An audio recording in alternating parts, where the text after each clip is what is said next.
In today's video, I'm going to teach you how to animate properties using keyframes in Adobe After Effects. Whether you're a beginner or just looking to brush up on your skills, this tutorial will guide you through the essential steps to start animating like a pro. Let's dive right in. First, you will want to move your current time indicator, or CTI, in the timeline to the exact point in time where you'd like your first keyframe to be placed. The CTI is that vertical line in your timeline that helps you navigate through your video project. Setting it accurately is crucial, as the animation you're about to create will depend heavily on this starting point. Once you have your CTI in position, you'll need to select the layer you want to animate. This step is essential because it's impossible to animate a layer in After Effects until it's selected. Simply click on the layer in your composition panel to ensure it's ready for the animation process.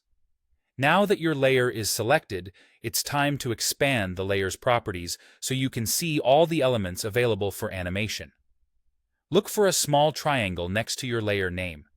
Clicking on this triangle will reveal multiple options, such as Transform, which includes position, scale, rotation, and opacity, among others.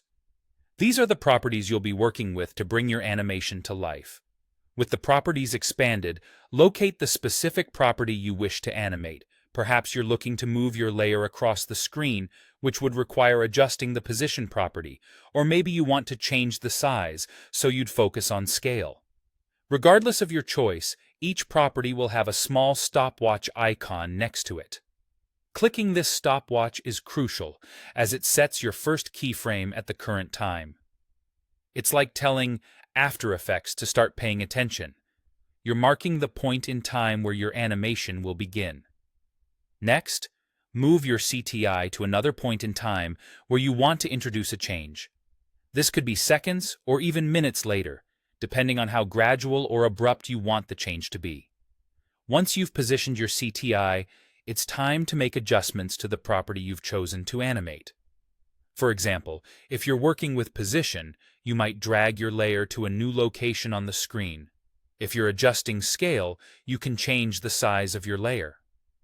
Thanks to the stopwatch being activated earlier, After Effects will automatically add a new keyframe at this new point in time, capturing the change you've made.